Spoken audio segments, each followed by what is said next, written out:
Leader lanes in Nashua. Rich with a 126 in the first string to a 104 for Jon Winchell. And Rich, will it go? 5-pin stands.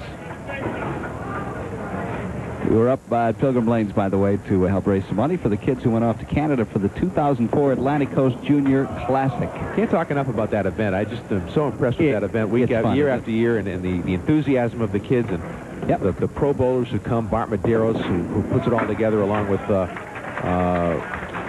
staff at Pilgrim Lane. The Angelotti family just opens up the bowling center at no cost to the bowlers, and we had a full house this year. In the stands, about 24 professional bowlers. You and I emceed a good number of the events. And our annual grudge match, this year they had people wagering on who would win, so they raised some extra money. And Steve Reno did a great job as the commentator on our head-to-head Who would have match. guessed? I never would have guessed he was such a shy young man. Boy, oh boy. He came out of his shell that day, didn't he? He did. He runs a bowling show, of course, on cable out in the Central Mass area that a lot of you folks can't see, but maybe some of you can. It's a kids' bowling show. He's worked really hard. There's nothing in it for him. He just loves the game, and that's why Candlepin is such a great game, is people that just love bowling. Rich with a 9-box. You have to love enthusiasm displayed by a guy like Steve Reno. So many of the guys, they just love the game so much, and it means so much to them. Jon Winchell on lane 34. I don't know that we've mentioned this afternoon. We did last week. You will see John's wife in the background. You don't see her there. She's to the left, just off screen, expecting their child any minute. Due on April the 4th, as you watch this. Oh, nice shot. Shots like that could speed up the delivery. As you watch this for the first time, it's April 18th, but she was due on the 4th, so between when we taped and when you see this, perhaps they've had their child. I'm going to guess that they probably had. But there's always a possibility that we could deliver a child here during the taping session today, and gloves and towels are ready. John on the head pin that time, a little full, and a tough shot. The 6-10 on the right, the 6 is off spot, the 7 on the left corner. Wood can go flying. There's a couple of pieces to play with. There it goes. Oh, it did fly across, but it didn't take out the 7. You'd have made that shot, Dick. Probably. The way I was bowling that day, I would have made anything. What instructions or what medication were you on that day? Just normal stuff for me, guy. Just kind of a routine day at the office. The funny thing about it is I did not practice nearly as much as I did last year. That's the key, isn't it? And last year, you destroyed me. Rich Lotti on lane 34. They all start caving in except for the 7-pin.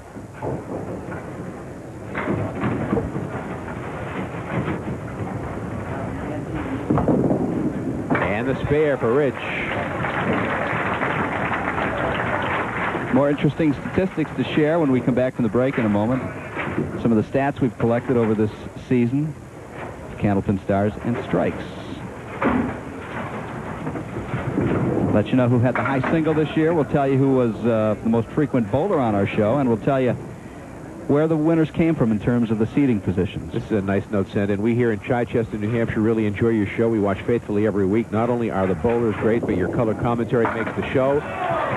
There are 3 of us who get together to watch every broadcast and even enjoy watching what the regulars in the audience are wearing the day of the taping. That's funny. Please keep giving the nicknames of the various splits, too, as we love the trivia. Thanks again, and love the show. Mike Belanger, Lena Belanger, and Betty Bogdan from Chichester, New Hampshire. Thank you very much. Thanks. We love having you watch the show. They bowl at Boutwell's in Concord, Dan Murphy's place. Very good. Dan Murphy, former host. Color commentary with Doug Brown on the show up until 1997 when yours truly and Dick took over the show, and we've loved every minute of it.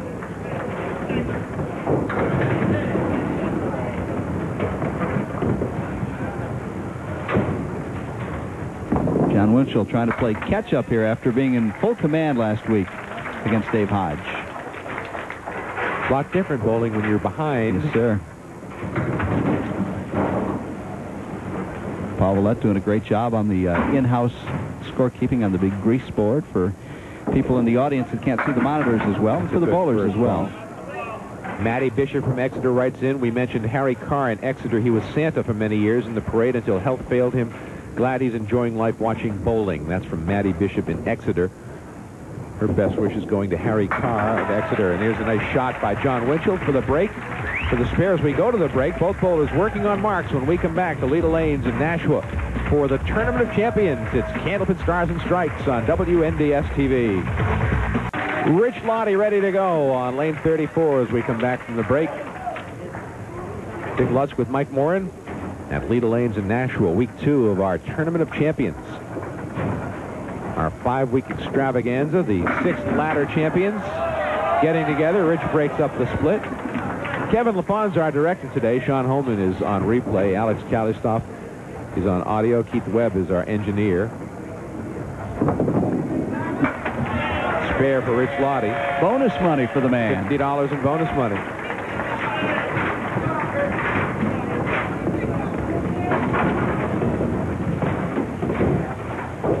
Nick Blanchette and Joe Began on the cameras.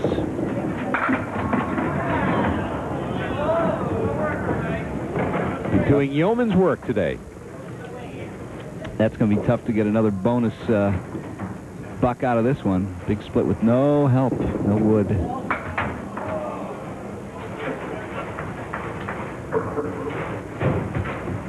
That's our first bonus money that we've given away this afternoon. We gave away a ton of it last week. Most of it to Jon Winchell. $9 for Rich Lotti. He's at 80.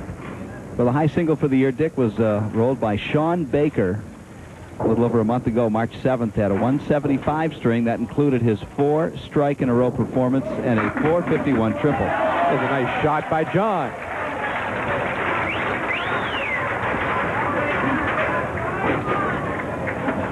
Here's what. Watch it again. That one took a little time. 5 pins still standing on the left side, and they decided to fall over for the strike.